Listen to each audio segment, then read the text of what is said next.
Baseball season is here at last, and the excitement continues all season long at DraftKings.com, the official daily fantasy partner of Major League Baseball. Daily fantasy means no season-long commitments. Why wait until the end of the season to claim victory when you can win huge cash every day? Hurry to DraftKings.com now and enter promo code PARDON to play for free. You could win part of the $300 million in prizes being awarded this season. Enter PARDON for free entry now at DraftKings.com. That's DraftKings.com.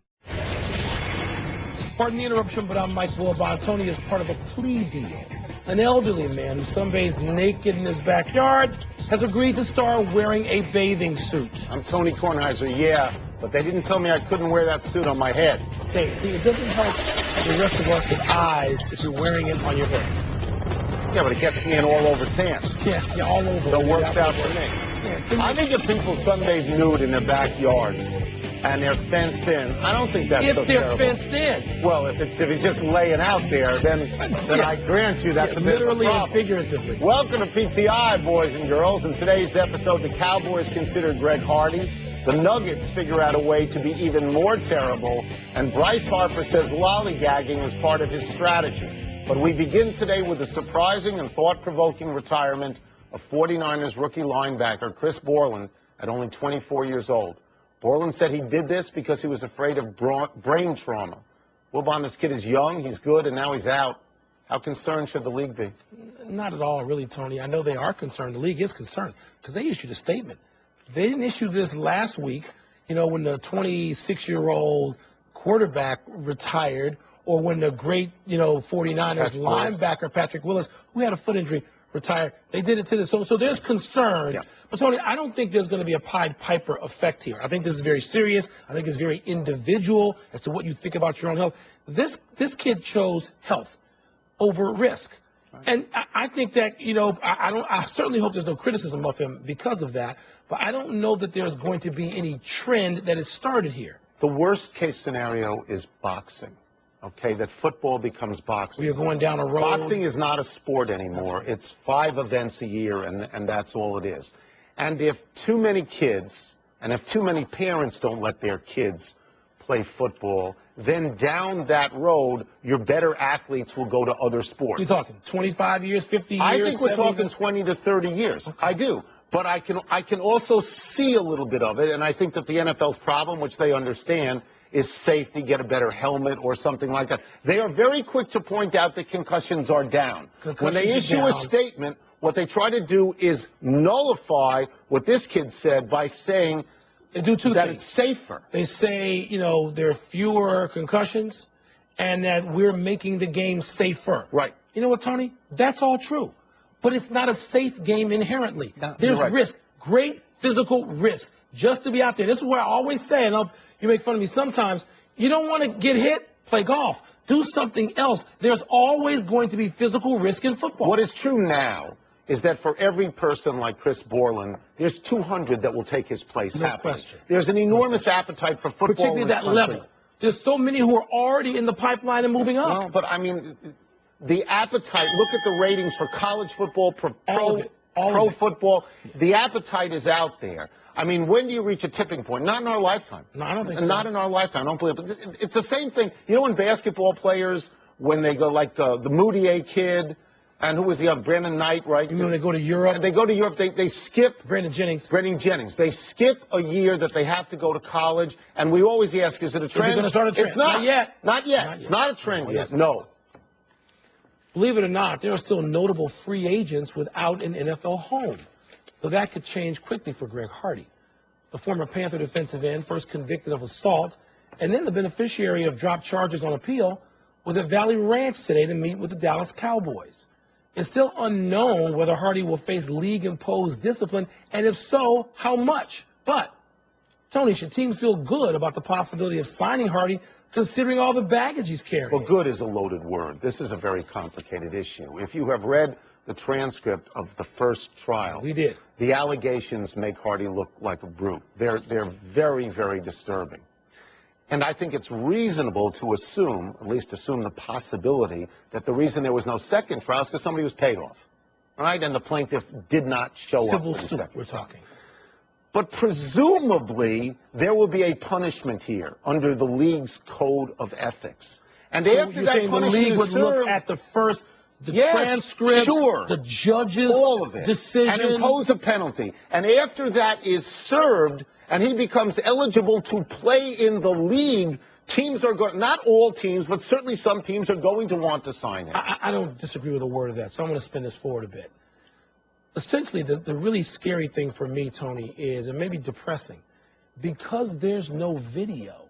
Right. And if there was video of this, the transcript, I mean, you put this in your head and play it out on video, it is so much, I hate to say worse than what we saw with Ray Rice, but it would be that there's no video, so therefore teams feel okay to sign him. Where's the outcry in each of those communities? Even if there were video, right, at some point there would have been a penalty served. Okay. And I'm not going to try to analogize this to the crime of Michael Vick.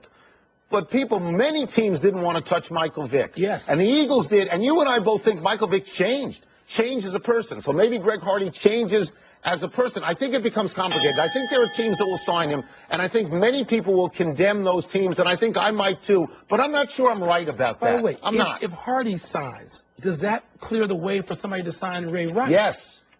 Yes, and if what's they the reaction? want to. But wouldn't it be interesting if the reaction to Ray Rice is one thing and another to Hardy, again, because there's no video? What we see and hear now, Tony, seems to trump Ray everything Rice in is this probably world. less likely to be signed just because he's not as good a player at the moment. He's just not. The Denver Nuggets, who are a lousy team, are now resting players. Last night they rested 3 of their 4 best players, including their leading scorer and leading rebounder, and of course they lost. To some, this looks like tanking to get a better draft pick, because really, why are these guys resting? Interim coach Melvin Hunt said, quote, "It's part of the game, it's part of the league. We have to be nearsighted and farsighted," unquote, whatever that means. Wilbon, resting players has become a plague. Shouldn't the commissioner do something about this? Tony, I know it's fashionable, and you started this trend because you were hollering for this before anybody I know, saying that the commissioner, Adam Silver, now should step out and say, wait a minute. Tony, here's the problem. And by the way, you can't do anything to Denver if you're not going to do anything to Pop Nothing to do with everybody. And Coach Bud. That's right. Atlanta. That's right. Okay, because you can't just do it because the team is good. But Tony, what do you do? Suppose you take the tack, and I could be lawyerly about this and argue that the best interest of the game includes me having my players healthy for the playoffs. That I'm putting the best product out there for the playoffs, for the things that are watched the most, attended to the highest level, that cost the most for fans. I could make that argument. I know what you mean. Tony, I don't know what to do. This is complicated. This is hard. I don't think there's an easy solution here. Stop playing 6 games in 8 days or 4 games in 5 days so coaches won't feel as compelled to rest their players. I'll be a little lawyerly, too, because I think that Adam Silver, if he were alive, would concede that he was a lawyer. He has to act in the best interest of the game, not in the best interest of any particular team. Not the way Greg Popovich does, but the best interest of the game. Right now, there's no faith in the ticket. There's no faith in the ticket. It's a star league, right? There's none, but you got to play your stars. And if they allow every team to do this whenever they feel, Kevin Love is resting. What is he? Is he like a baked chicken where they put tinfoil over it so that it rests before you serve it? You have to get out there and play once in a while. Adam Silver had Donald Sterling drop in his lap, and he did the right thing for it. I haven't heard from him in a year. Tony, what's he do? Is he watching? I think this thing is going to come to a head, and it is a trend now. But now that it is a trend, what to do about it? I'm not sure there's an easy solution. The solution is difficult. You stand up there as a commissioner and you make policy. I'm going to tell you when to play your guys. You got to bring them to the games, and you got to play them and start them. They're in suits. Start them. Kevin Love was there. Start them. It's bad. It's hard. It's hard. It's hard. It's not hard. You sound like bad. Jordan and Barkley. All you old guys want people to play I'll every align night. myself with them, except on the analytics stuff. The NCAA men's basketball tournament begins tonight with 2 games. We're going to fast forward to tomorrow night when Boise State visits Dayton. Okay, everybody's visiting Dayton because that's where all the playing games are contested. But only Boise State has to play in Dayton against Dayton. You want home court advantage? The Dayton Flyers are 16-0 on that court this season. The Boise State coach says he doesn't have a problem with this. Tony, if he doesn't, should anybody? Do I have my hand up right now? You do. Have I raised my hand? About? I have a problem with this. This is ridiculous. that Dayton, which plays their games at that arena where they don't lose in a single elimination tournament, should be allowed to play a game there.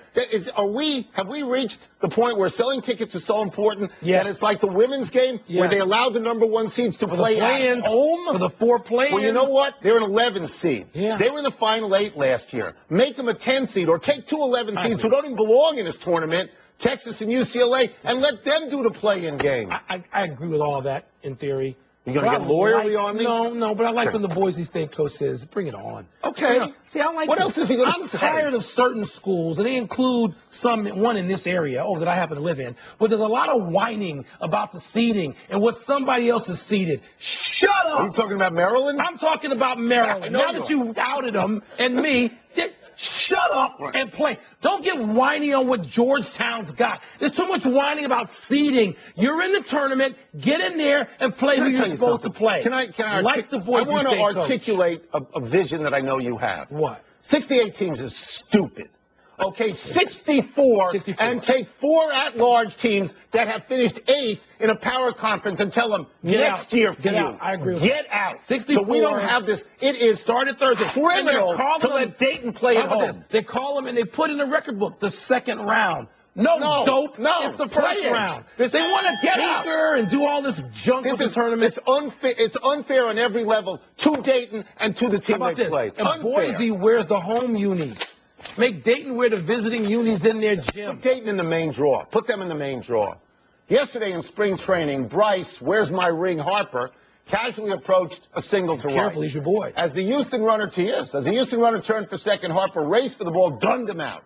Afterwards, Harper said gleefully, quote, I came up slow on that on purpose. That's something I really want to do this year, unquote. And that's great. Except Harper's manager, Matt Williams, wasn't happy, saying, quote, Harper needs to get to that ball quicker. Then the guy doesn't even go, unquote. Wilbon, who you got? Harper or Williams? You know who I'm with. I'm with Matt Williams. If the throw is an inch off, the guy's safe in scoring position. No. And by the way, doing certain things, trying to sucker an opponent, that's part of sports. And you can do that a couple of times a year. You set this move up, you set it up. There are guys, there are hitters who have admitted to striking out early in the game to get a pitcher to think they can put that pitch down. So in the 7th inning, they hit one out. It's strategy. But you're going to do this, he says, like Harper says, like all the time? Yeah. No, you can't do that. I have beef with Matt Williams, as you know, particularly on the area of Bryce Harper. You can't take his side. Because last year he benched Harper for not running something out.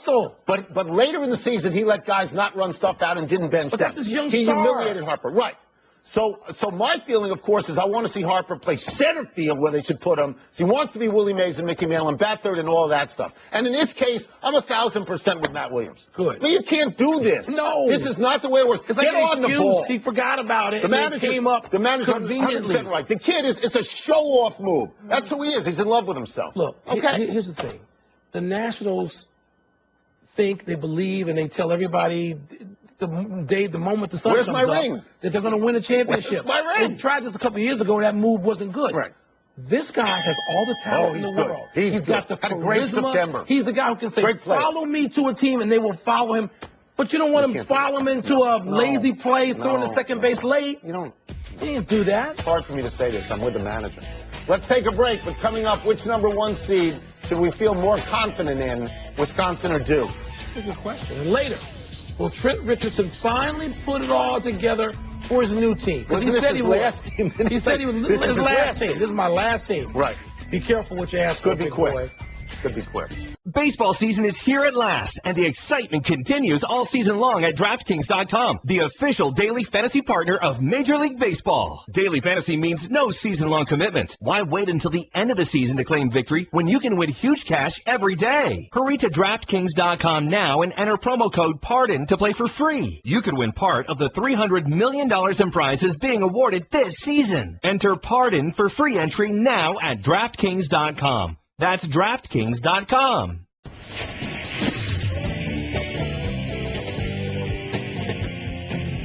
It's time to do something cringeworthy to Wilbon and toss-up. Today's category, the NCAA tournament. What's first? Toss-up number 1 seed you're more confident in, Wisconsin or Duke? Let me say right off the bat that the number 1 seed that I think is the shakiest is Villanova. Same here. Okay, Villanova last year was a number 2 seed and didn't get out of the round of 32, and their 2 previous appearances, they went out in the first round, so we will dispense with that.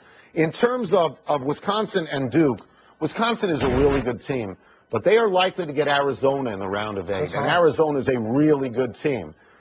Duke, you know, in the round of 8 is going to get Gonzaga or Iowa State, we think. I don't think they're as good as Arizona, so I'll take Duke. You know, Tony, I love both these teams, and it's because of the sort of tag teams.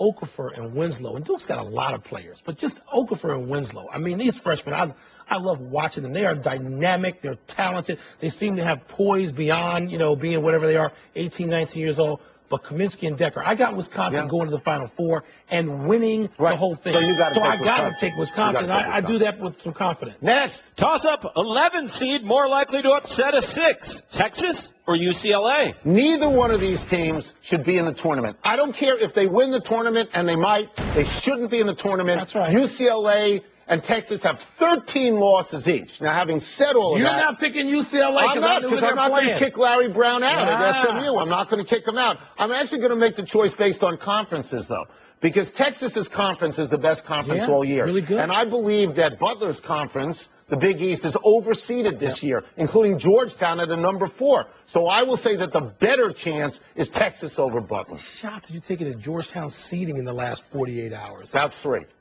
Larry Brown, who did not get the tournament last year, to great disappointment at SMU. At this stage of his life, Larry's won everything already. But you know him 100 times better than I do, but I know him a little bit. And I got to think Larry Brown is burning to do this. This challenge is right there. UCLA is a team he took to the championship game. There's no way I see UCLA beating SMU, but I can't see Texas winning. Next. Toss-up, Iowa team more likely to make the Final Four. Northern Iowa or Iowa State? Both are really good. Northern Iowa and Wichita State are undervalued and underseeded in this tournament because nobody pays any attention to their conference. You know, Iowa State won the conference tournament in the best conference in the country this year, the Big 12. But Iowa State's draw, look at this, SMU, Gonzaga, Duke. Northern Iowa, if they can knock off Villanova early, I think they've got an easier path to get to the Final Four. So I'm going to say Northern Iowa. You know me. I've been on this mid-major thing for a while, the Cinderella teams. That is the beauty, particularly early in the tournament, of the tournament. I got Northern Iowa going out in the first game. Right out. Really? Yeah, I do. How about this, by the way, for the state of Iowa? How about this? Why do you hate Iowa? I don't. Iowa's got 3 big schools in the state. Iowa, Iowa State, Northern Iowa, all in the tournament. So big ups to Iowa. I got Iowa State you got them in the Final my Four. all-Midwestern championship game going to the final. So I don't have them losing. Next. Last one, toss-up, former Dookie more likely to advance. Bobby Hurley or Tommy Amaker? I don't think Tommy Amaker and Harvard have any chance against North Carolina. They're a small team, and North Carolina is a big team. I don't think Harvard – I thought Yale should have gotten in, and they gagged against Dartmouth, so I'm not going to give them a chance. Bobby Hurley's Buffalo team, they're pretty good. They were up 5 at the half at Kentucky. Now, they lost, but they were up 5 at the half. They play West Virginia, a team that cannot shoot and doesn't rebound defensively very well. I'm going to take Hurley. I'm going to take Hurley in this one. I think I'm going to take Hurley, too. It's just hard to see how Harvard could beat North Carolina. Carolina has some lapses that let teams back. And it's like, you know what? Carolina's almost afraid to win. Like, they walk right up to it. They put together some Harvard's won in the tournament 2 years in a row. As a 12 and a 13. Yeah. But Bob Huggins, Tony, one of the winningest coaches all time. People don't realize he's something like 15-3 in his last 18 first-round games. But I'm still going to say Bobby Hurley because I don't see Carolina losing. That's it. You all saw it. Well, you understand that what I just did to you was not personal. Time for one last break, but still to come, the NCAA tournament actually begins tonight, and Mike will pick tonight's winners. Plus, Evander Holyfield will get back in the ring. You will not believe who he's going to fight. I would sooner believe he was fighting Tyson than the guy he's actually going to fight. Ronda Rousey? No. Not Ronda Rousey? No. No, not, but somebody with a last name that begins with R.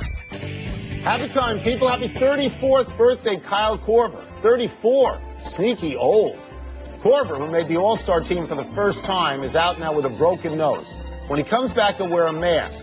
And we will see how that affects his three-point shooting, which is now 50.1%, the best in the NBA. Mass doesn't really affect Russell Westbrook from stealing He's triple better. doubles, does it? No, he's better. Russell fouled out last night. Like Rip Hamilton used to be better with it. Kobe too. Happy anniversary, Princeton. On this day 26 years ago, you almost became the only number 16 seed to ever knock off the number 1, but came up just short in a 50-49 loss to Georgetown. This year, the news for Princeton is that their women's team is unbeaten and yet only given an 8th seed and likely to face a number 1 Maryland at College Park. That's ridiculous for college basketball at this point in time. They're ranked 13th, they're seeded 8th, and they got to play on the road. And you think Boise State's getting hosed?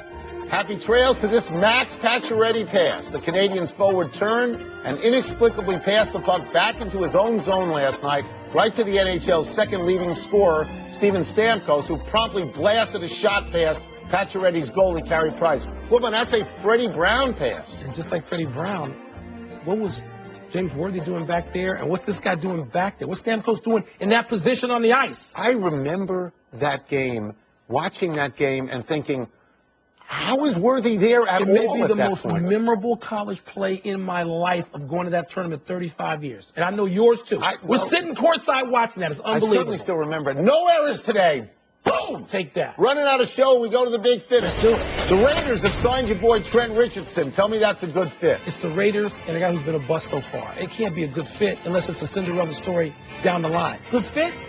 The Heat signed Michael Beasley through the rest of the season. Has he impressed you at all? Honestly, I haven't paid any attention to him. Why don't you tell me, has he impressed you? A little bit more this time than other times. A little bit more. Yeah. So he gets the rest of the season, huh? Baseball is switching to online all-star balloting only. No more paper ballots. What? Is that okay with you? No, if you don't come to the ballpark, you shouldn't be able to vote. The adults just sit at home in their mother's basements and they just vote 800 times. Rant about the millennials. Rant! Mitt Romney is going to face Evander Holyfield in a fight for charity. Mitt Romney! Does that excite you? Okay, look, it's for charity, so I can't dump on it too much. But do you think Evander Holyfield, who could knock Mitt Romney into next Thursday, do you think he's ever going to really hit him? No. He's not going to hit him. He goes and he just chomps on his ear a little bit. You mean he pulls a Tyson? Yeah. That'd be horrifying. NCAA tournament games tonight. Hampton and Manhattan and BYU Ole Miss. Who you got? I got BYU winning another game after this, so you know who I got there. I think I got Manhattan in the first game. That team's going out quickly. The Jaspers? Got the Jaspers. We're out of time. We'll try and do better the next time, and I'm Tony Kornheiser. I'm Mike Wilbon. Same time tomorrow, Knuckleheads. Happy St. Patty's Day. Yes. Check out the PTI podcast on iTunes. See green? That's why we're wearing green. Green. Chuck Todd. Shout out. ESPN Radio. With the action on the court, the diamond, or the gridiron. Comes alive. The NBA. The San Antonio Spurs are the world champions. Major League Baseball. San Francisco Giants are the champions of the baseball world. The new college football playoff. College football playoff national champion, the Ohio State Buckeyes. Your home for the best in sports play-by-play. ESPN Radio.